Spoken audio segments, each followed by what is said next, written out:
Hello friends. क्यों घर आंगन का सुख खोया, तीन औरतें तीन कहानियाँ। वालिद ने अपने छोटे भाई को बाप का प्यार दिया, मगर वो आस्तीन का सांप निकले जो मोहब्बत और एहतराम की आड़ में वालिद साहब को हमेशा धोखे में रखते थे। जिन दिनों वालिद ने शहर में अपनी शानदार कोठी तामीर कराई, चचा ने कारोबार करने की फरमाइश कर दी। वालिद साहब ने इनके हिस्से की जायदाद इनको दे दी। समझाया भी कि नसीर मियाँ, तुमने कभी कारोबार नहीं किया, लिहाजा सोच समझकर इस तरफ कदम बढ़ाना, आदि अराजी फरोख्त करो। सारी को दाव पर फिलहाल मत लगाना, वरना कल कला बुरे दिन देखने पड़ सकते हैं। चचा ने यकीन दिलाया कि ऐसा ही करेंगे, लेकिन इन्होंने लालच में आकर एक दोस्त के उकसाने पर तमाम अराजी फरोख्त कर दी और इसी दोस्त के साथ शराकत दारी पर बिजनेस शुरू किया। मगर ये सच है कि कारोबार हर किसी के बस की बात नहीं होता। वालिद का अंदेशा दुरुस्त निकला। 2 साल के अंदर अंदर चचा की सारी पूंजी डूब गई और वो घाटे के इस सौदे में दिवालिया हो रहे। इनके शातिर शराकत दार ने इनको कंगाल कर दिया माली तौर पर। बदहाल नसीर चचा को एक बार फिर वालिद साहब ने गले से लगा लिया। गर्चा सौतेले भाई थे, मगर इसे भाई की तरह दिल में जगह दी थी। दोस्तों से कह सुनकर ना सिर्फ मुलाजमत दिलवा दी, बल्कि कुछ माली मदद भी करने लगे। कहते हैं अच्छी नीयत वालों को झोली भर मुरादें मिलती हैं। ये हकीकत है। वालिद साहब की नीयत अच्छी थी, सो इनके कारोबार ने दिन दुगनी रात चौगनी तरक्की की। इन्होंने ज़रई अराजी को भी तवज्जो दी तो ज़मीन सोना उगलने लगी। जो काम किया कामयाबी इनका मुकद्दर बनती चली गई। वालिद की दौलत और हैसियत को देखकर हमारे चचा और चची हसद का शिकार हो गए। वो अपने मोहसिन और खैर ख्वाह भाई के खिलाफ सरगर्म हुए तो वालिद साहब को बहुत रंज हुआ। समझाने को बुलाया तो चचा ने मजीद जायदाद का मुतालबा कर दिया, जबकि वो कानून की रूह से अपना हिस्सा यानी हक़ शरई ले चुके थे। यूं एक रोज़ भाइयों में तल्ख कलामी हो गई और वालिद साहब ने भाई से कतई ताल्लुक़ कर लिया। दरअसल चचा के हालात दिगरगों, जबकि हमारे बहुत पुरसुकून थे। वो ज़ाती मकान फ़रोख्त करने के बाद किराए के घर में रह रहे थे। इन दिनों मैं खुद को ख़ानदान की सबसे खुशनसीब लड़की समझती थी। घर और कॉलेज में हर दिल अजीज़ थी कि वालिदैन की इकलौती और क्लास में फर्स्ट पोजीशन लाने वाली लड़की थी। मेरा FA का आखिरी पर्चा था, तभी वालिदैन के साथ ना जा सकी। वो करीबी शहर में सुबह 9 बजे गए थे, जो पौन घंटे के फासले पर वाक़ था। इन्होंने शाम तक वापस लौट आना था।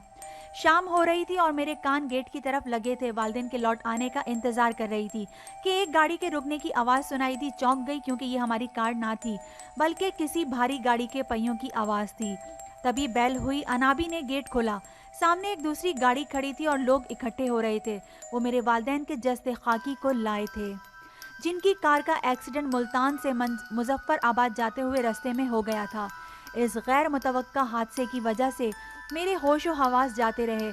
जब होश आया, वो मनो मिट्टी तले दफनाए जा चुके थे और घर में कुछ रिश्तेदार जमा थे, जिनमें मेरे चचा नसीर और इनके बीवी बच्चे भी शामिल थे। 3 दिन बाद सब लोग अपने घरों को चले गए, लेकिन चचा और चची ना गए। रिश्तेदारों से कहा कि हमारी बच्ची अकेली रह गई है, इसके पास अब हम ही को रहना है। वो मुझसे बहुत शफकत से पेश आ रहे थे और हर तरह से मेरा ख्याल रख रहे थे। चचा दिलजोई करते ना थकते और चची सदके वारी हो रही थी। इनकी बेटी मदीहा ने मुझे अपनी बाहों में ले रखा था। वो तसल्लियाँ देती कि ना ही तुम मेरी बहन हो और मैं तुम्हारी दोस्त भी हूँ, तुम्हारा गम मेरा गम है। शुरू में तो इस फैमिली ने ऐसा प्यार दिया कि शुक्र करने लगी। ये अपने वजूद में ना मुझे अकेली अच्छा था अपने मौजूद थे, वरना मुझ अकेली को माँ बाप की वफात का गम फाड़ खाता। रफ्ता रफ्ता घर की फिजा बदलने लगी। महसूस होने लगा कि ये लोग ऊपर से अफसुर्दा हैं, मगर दिल ही दिल में मेरे वालिदैन की वफात से खुश हैं। मुझसे हमदर्दी करते अफसुर्दा नज़र आते, मगर अपने कमरों में जाते ही हंसी मजाक और ठट्टे शुरू कर देते थे। मैं इनकी अदाकारी को खूब समझने लगी थी। 1 माह बाद ही चचा ने किराए का मकान वापस कर दिया और अपना तमाम सामान हमारी कोठी में लाकर जमा दिया। वो अपने बच्चों समेत मुस्तकिल मेरे घर मेरे साथ रहने लगे, क्योंकि मैं अकेली थी। चचा की एक बेटी और 2 बेटे थे।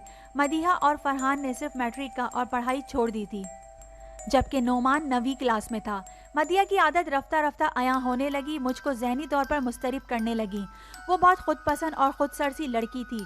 माँ बाप को ना गर्दानती थी। सारा दिन सहेलियों के यहाँ जाने का बहाना करके घर से गायब हो जाती। चचा भी इसे कुछ ना कहते। मुझको कभी मदीहा का फैशन और तौर अतवार अच्छे नहीं लगे। इसे मैं समझाती और पढ़ाई की तरफ तवज्जो दिलाती, मगर वो बुरा मना जाती। कहती थी बस अपने काम से काम रखो और मुझको मेरे हाल पर रहने दो। वो मुझसे 2 साल उम्र में बड़ी थी, लिहाजा मैं ज़्यादा कुछ ना कह पाती और खामोशी हो जाती। मदिया जब चाहती मुझसे बदतमीज़ी करती। इसकी बदतमीज़ी को सह जाने के सिवा मेरे पास कोई दूसरा चारा न था। अब तो इन लोगों के रहमो करम पर थी। क्योंकि ये मेरे वालिद के सबसे ज़्यादा करीबी रिश्तेदार थे। कभी मैंने घर का काम ना किया था। अब चची मुझे काम करने पर मजबूर करती। अगर सही काम ना हो पाता तो तर्श लहजे में सरजनिश शुरू कर देती। एक दिन चचा ने कहा, अब तुम पढ़ाई तर्क कर दो और घर को संभालो, क्योंकि ये घर तुम्हारा है। मदिया तो यहाँ मेहमान है, ब्याह कर अगले घर चली जाएगी, मगर तुम तो हमेशा यहीं रहोगी। इस पर मैं इनका मुंह तकने लगी। तब चची ने वजाहत की, हम तुम्हारी शादी अपने बेटे नोमान से करेंगे ताकि तुम हमेशा अपनी कोठी में ही रहो। मगर मुझे तो अभी पढ़ना है। अब्बू वकील थे और मैं भी वकील बनना चाहती हूँ। ये मेरे वालिद का ख्वाब था, इनका ख्वाब इनके साथ चला गया। तुमने अब इस घर को बसाना है। हमारा बेटा बुरा नहीं है, तुम इसके साथ अच्छी जिंदगी गुजारोगी और ये घर भी किसी और की मलकियत में ना जाएगा। मैं इनकी बातें सुनकर अफसुर्दा हो गई। ये लोग मुझे पढ़ने से रोक रहे थे। न जाने कैसे मंसूबे बना लिए थे इन्होंने मेरी जिंदगी के बारे में। जब मैंने कह दिया कि मुझे नोमान से शादी नहीं करनी, इस पर चची मेरे सख्त खिलाफ हो गई। अगर मेरे बेटे से ना करोगी तो फिर इस घर में भी ना रह सकोगी। इस घर में मेरे आंसू पोंछने वाला और कोई भी ना था। चाहे घंटों नैन बहाती एक अनाबी के सिवा मेरी पैदाइश के बाद से हमारे पास रहती थी और बहुत पुरानी मुलाजमा थी। एक वो ही मेरे दुख को समझती थी और मुझको तसल्ली दिया करती थी। समझाती थी कि बीबी नाहिद, तुमको समझदारी से काम लेना होगा। अगर तुमने इनका कहा ना माना तो मारने से भी गुरेज ना करेंगे। जब चचा और चची का रवैया कॉलेज जाने पर मुझसे बहुत सख्त हो गया तो मैंने फैसला कर लिया कि यहाँ से बेशक निकलना पड़े मगर पढ़ाई ज़रूर मुकम्मल करूँगी। नोमान को भी मालूम हो गया था कि इसके वालिदैन मेरे इसके साथ शादी की ठान चुके हैं, तो इसकी निगाहें मुझ पर मरकूज़ रहने लगीं। जब तन्हा होती वो आ जाता, ऊट पटांग मजाक और ओछी हरकतें करता, मुस्तकबिल का साथी कहकर दस्ते दराजी की कोशिश करता। मैं बहुत खौफज़दा रहने लगी थी। अनाबी बीवी को बताया। इन्होंने मशवरा दिया कि बेहतर है कि मैं अपनी खाला के पास चली जाऊं, जो पेशावर में रहती हैं। पेशावर बहुत दूर था और मेरा वहां अकेले जाना आसान ना था।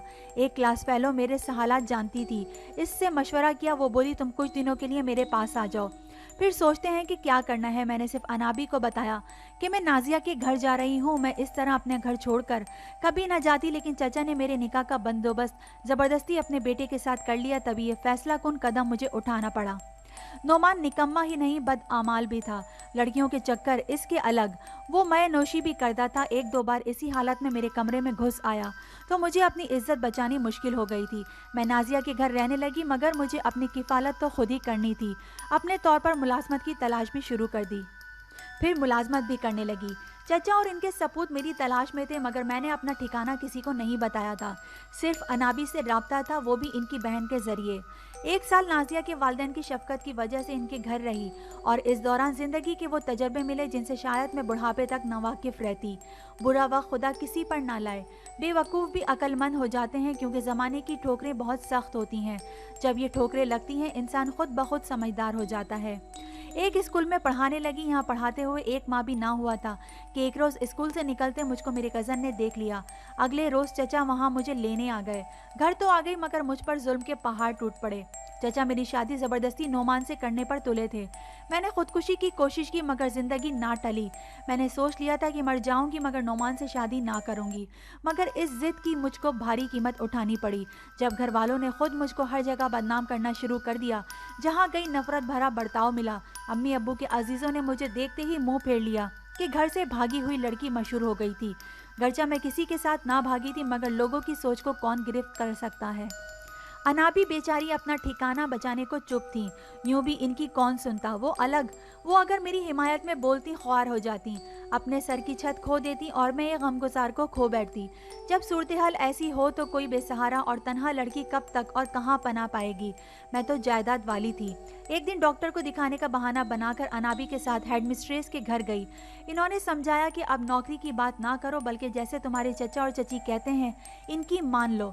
इसी में मुझको तुम्हारी बेहतरी नज़र आती है, क्योंकि तुम्हारा कज़न नोमान लाख बुरा सही इससे निकाह करके गैरों के हाथों लुटने से बच जाओगी। जायदाद भी तुम्हारी तुमको ही मिल जाएगी, वरना वो तुम्हारी जायदाद भी हथिया लेंगे और तुम दर दर की ठोकरें खाकर जलीलो ख्वार भी होती रहोगी। गर्ज उन्होंने मुझे साथ लिया और चचा चची को समझाने आ गई कि इसको ज़रूर बहू बना लो, मगर इसका ख्याल भी करो, पढ़ना चाहती है तो प्राइवेट तालबा के तौर पर पढ़ने दें। गर्ज हेड मिस्ट्रेस की कोशिश से मुझे चचा के आगे हथियार डालने पड़े। गर्चा दिल पर पत्थर रखकर नोमान को कबूल किया। ताहम शादी के बाद चचा और चची का रवैया मुझसे मोहब्बत भरा हो गया। नोमान मुझे बिल्कुल पसंद ना था, मगर तकदीर में वही था। मुझे एतराफ़ है कि वो जैसा भी था एक खुली किताब की मानित था, और इसके सब ऐब वो सवाब मैं जानती थी। मुझको इससे मोहब्बत ना थी, फिर भी इसको मेरे और अपने बीच रिश्ते का लिहाज ज़रूर था। इसने ज़िंदगी के किसी मोड़ पर मुझे छोड़ने का ना सोचा और ना मुझे कभी धोखा दिया। हाँ, शादी के बाद अपनी फितरत के मुताबिक इसने अपनी होशियारियाँ शुरू जारी रखी, मगर मुझे खर्च वगैरह से कोई तकलीफ़ ना दी। चचा और चची ने मेरा साथ दिया। मदीहा की शादी हो गई, वो ब्याह कर बैलूने मुल्क चली गई। छोटा देवर भी बाद में आला तालीम के लिए अपनी बहन के पास चला गया। चचा चची बूढ़े होकर मेरी तवज्जो के मोहताज हो गए और मैं अपने बच्चों के गुलशन में खोकर सारी तलखियाँ बुला बैठी।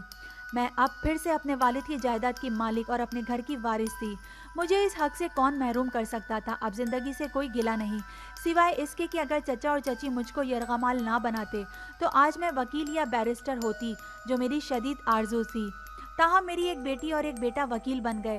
दिल को करार आ गया कि वो अपने नाना के दफ्तर और इनकी कानून की किताबों के वारिस हो गए। जब बच्चे अपनी मंजिलों को पहुंच जाते हैं तो माओं के दिलों को भी करार आ जाता है और इनके दुख खुशियों में बदल जाते हैं। उम्मीद करती हूँ आपको ये स्टोरी पसंद आई होगी। Thank you.